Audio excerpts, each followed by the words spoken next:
There's a big shakeup at the White House. National Security Advisor Michael Waltz is out along with his deputy Alex Wong after the Signal chat leak exposed sensitive information. So, what does this mean for Trump's team and national security moving forward? J. Michael Waller, he's a senior analyst for strategy at the Center for Security Policy, and he's here to break it all down for us. So, thanks so much for coming back on the show. So, we all know Signalgate, we talked about this way back in March. So why are we getting these headlines now in May? There's a lot of drama going on right now, and it has been for quite a while. So it's more than just somebody putting a journalist on the wrong signal list. There's a lot more going on. Part of it's practical, part of it's ideological, part of it's personal. So we notice, of course, Trump did not get rid of Waltz. He put him in there as nominated for UN ambassador. Any thoughts about that? Yeah, it shows that he's not Waltz is not leaving in disgrace.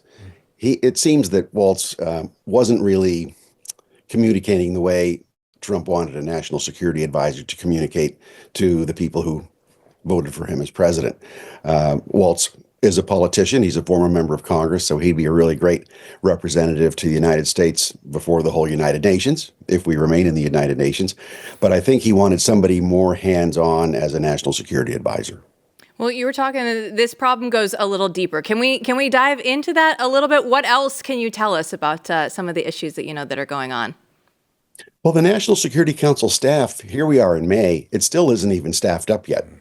There are key positions on the NSC staff that don't have anybody, as far as we know, who were even named for the positions, let alone selected and nominated or awaiting clearance. So the NSC staff, it's the president's personal White House staff in charge of the whole national security community.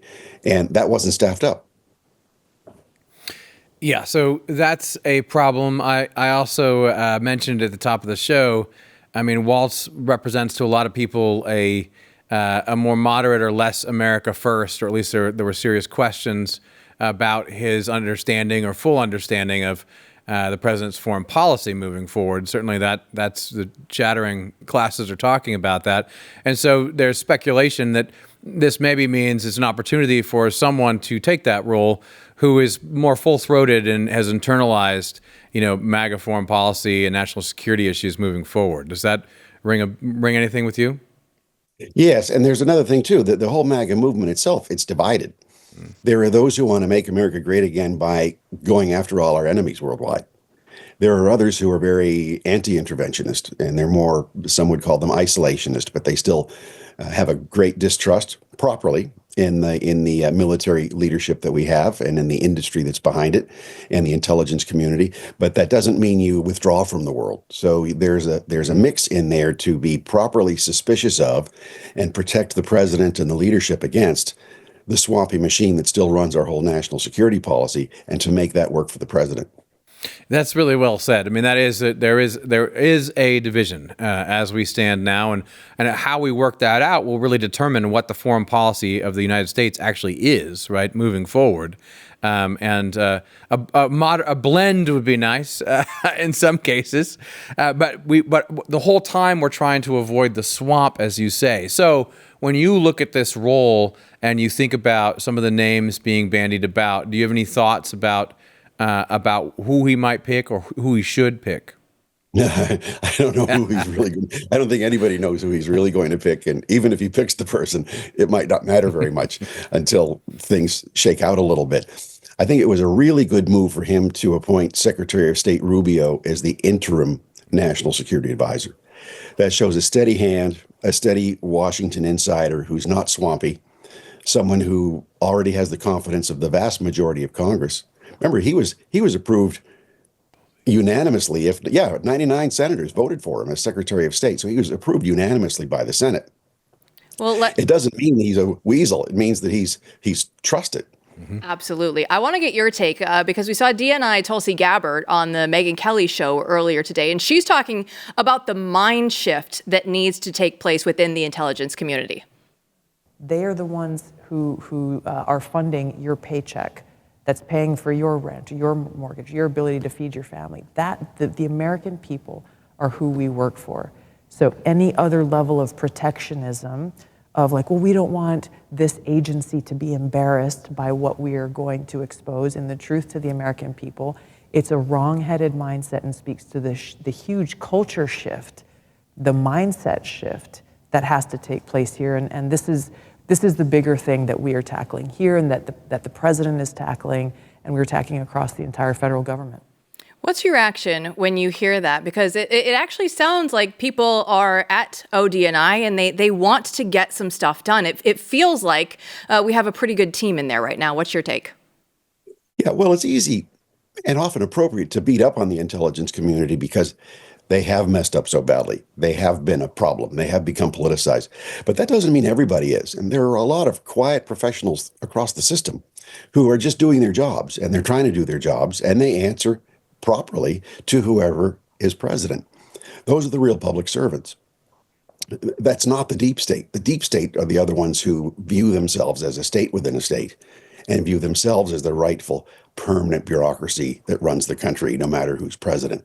So Tulsi Gabbard is trying to work her way through that. And one of the challenges that any leader like her would face, or FBI Director Kash Patel would face, or others, is that those deep staters will create all sorts of artificial crises and distractions, and then be there to be the heroes to come in and solve them for the leadership and make themselves look indispensable and make themselves look like loyalists when they're really just setting you up to be controlled. So she's fighting a whole lot of battles to make sure that doesn't happen to her, and trying to find the really decent people in there who are the real public servants. It's interesting to me, we had talked about her role, Tulsi's role and position, and in the past on the show, and I think rightly referred to that organization as kind of the message board, right? I mean, it's all the information flow coming from everyone and on up. But it also strikes me, given what she's saying and hopefully doing now, that it's a good place, it's a good vantage point to start looking around and making those determinations, no? About who is deep state or not. I think it'd be a good time for her to start hacking away at the office of the Director of National Intelligence.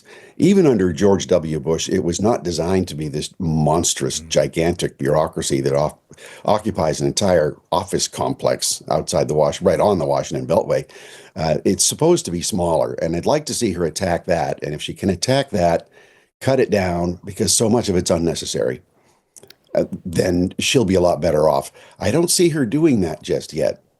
But then just because we don't see them doing things doesn't mean they're not doing it and being prepared to launch it later. Absolutely. And she did say at the cabinet meeting earlier this week that she is operating with a 25% lighter staff already than what she came in with. So I'll give her, a little bit of leeway here, and that it is still pretty early on in actually just trying to implement some of these changes. Because if you're in her shoes right now, isn't it going to take some time to figure out who's on your team and who is actually part of the deep state? Take us through that process. Some people will never know. I mean, the reason why she was attacked, just like Kash Patel and Dan Bongino were attacked at FBI, was because they are transformational figures. They're agents of change, and they're working for the president. They don't threaten the interior, or they do threaten the interior machinery and that whole huge contracting community around it where former government employees can become very wealthy.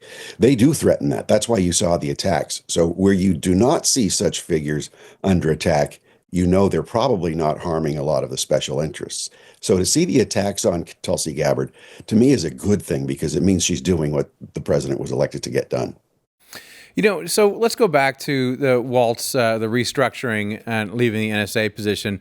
I mean, what do you make of that in terms of the big picture? What does that tell us about the challenges of rebuilding, a healthy structure and avoiding the deep state? Well, it's a lot of complications. First, the National Security Advisor has to be someone who the president personally trusts and gets along with, because he sees the president every day. He often travels with the president. He's in charge of coordinating the entire national security machine. So there has to be that personal chemistry between the National Security Advisor and the president. That person also has to be able to manage a lot of people, manage a lot of egos, manage a lot of personalities and competing interests, manage a lot of crises while not being in a crisis mentality. You can't always be reacting to everything as National Security Advisor. You have to be proactive. You have to be strategic. So this all takes a very special kind of person who has all those traits and skills. And those people are hard to find. They are, and that's why Marco Rubio has 4 different titles right now for the meantime at the moment. J. Michael Waller, thanks so much for joining us. Good to be with you. Peterson, when we look at this, it's just an interesting news story in that Waltz goes from NSA director here, and then now at the UN, and then it's just all this internal turmoil right now within the Trump administration that they're trying to say everything's going to be taken care of, it's fine. But this is a pretty big shakeup. Yeah, it's definitely a big move, but as Waller said, it's a big position, and it's an important position. And I don't think that, I think so far this administration has been very stable. I think that this was written in the cards, and they waited to get rid of to move him, but it was written in the cards since the Signal scandal. But there was a number of other things going on behind the scenes, as Waller said. And the way I would look at it is, it's not turmoil so much as just kind of the dust settling, right? You make your first picks. People get into position, and just like sometimes in a business, when you hire people early on, sometimes you can say, you know what, this isn't the right fit.